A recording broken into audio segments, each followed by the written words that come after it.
Once upon a midnight dreary, while I pondered, weak and weary, over many a quaint and curious volume of forgotten lore, while I nodded, nearly napping, suddenly there came a tapping, as of someone gently rapping at my chamber door.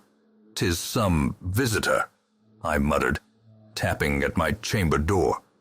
Only this and nothing more. Ah, distinctly I remember it was in the bleak December, and each separate dying ember wrought its ghost upon the floor. Eagerly I wished the morrow.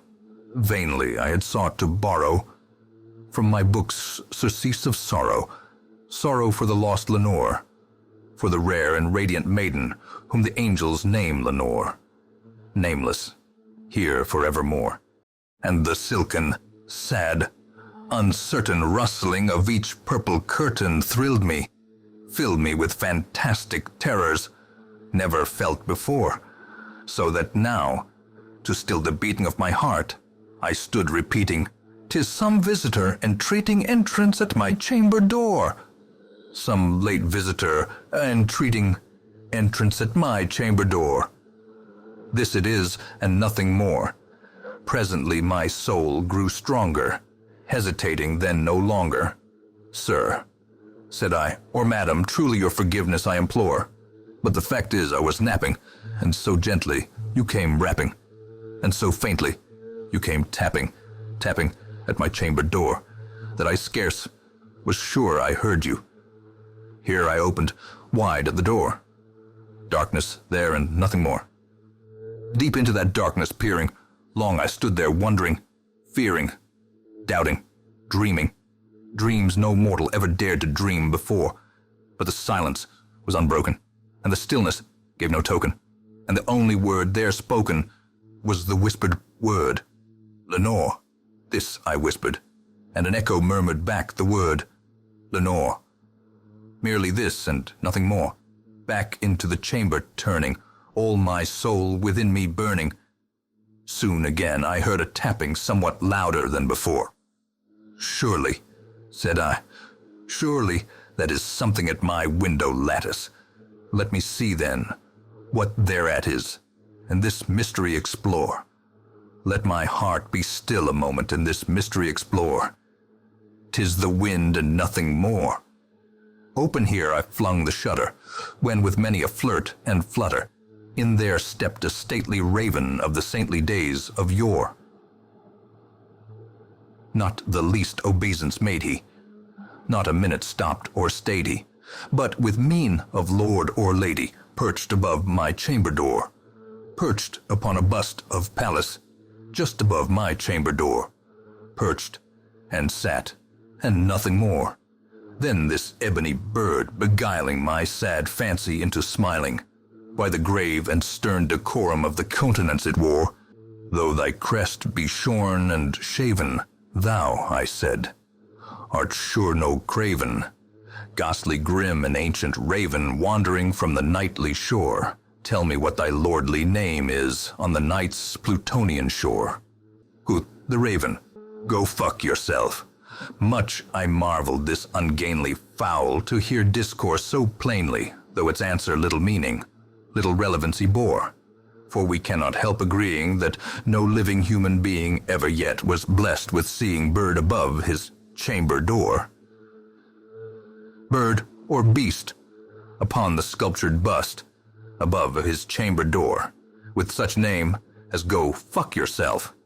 But the raven, sitting lonely on the placid bust, spoke only that one word, as if his soul in that one word he did outpour. Nothing farther than he uttered, not a feather, then he fluttered, till I scarcely more than muttered, "Other friends have flown before. On the morrow he will leave me, as my hopes have flown before." Then the bird said, "Go fuck yourself," startled at the stillness broken by reply so aptly spoken. "Doubtless," said I.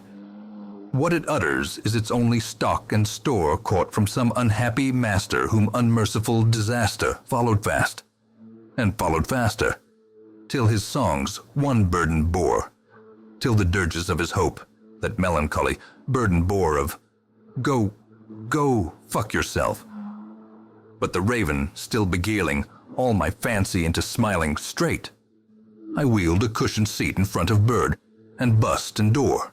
Then, upon the velvet sinking, I betook myself to linking fancy unto fancy, thinking what this ominous bird of yore, what this grim, ungainly, ghastly, gaunt, and ominous bird of yore meant in croaking, "Go fuck yourself." This I sat engaged in guessing, but no syllable expressing to the fowl whose fiery eyes now burned into my bosom's core.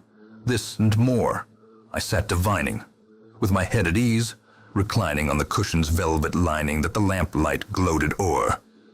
But whose velvet violet lining with the lamplight gloating o'er she shall press? Go fuck yourself. Then, methought, the air grew denser, perfumed from an unseen censer, swung by seraphim whose footfalls tinkled on the tufted floor. "Wretch," I cried, "thy God hath lent thee, by these angels he hath sent thee respite and neepen thee from thy memories of Lenore. Quaff, oh quaff this kind nippen thee, and forget this lost Lenore." Quoth the raven, "Go fuck yourself." "Prophet," said I, "thing of evil. Prophet still, if bird or devil, whether tempter sent, or whether tempest tossed thee here ashore, desolate yet all undaunted, on this desert land enchanted, on this home by horror haunted. Tell me truly, I implore, is there balm in Gilead? Tell me, I implore." Quoth the raven, "Go fuck yourself." "Prophet," said I, "thing of evil. Prophet still, if bird or devil, by that heaven that bends above us, by that God we both adore. Tell this soul with sorrow laden, if, within the distant Aidenn, it shall clasp a sainted maiden whom the angels name Lenore, clasp a rare and radiant maiden whom the angels name Lenore." Quoth the raven, "Go fuck yourself." "Be that word our sign of parting, bird or fiend," I shrieked, upstarting. "Get thee back into the tempest and the night's Plutonian shore. Leave no black plume as a token of that lie thy soul hath spoken. Leave my loneliness unbroken. Quit the bust above my door. Take thy beak from out my heart, and take thy form from off my door." Quoth the raven, "Go fuck yourself." And the raven, never flitting, still is sitting on the pallid bust of Pallas just above my chamber door.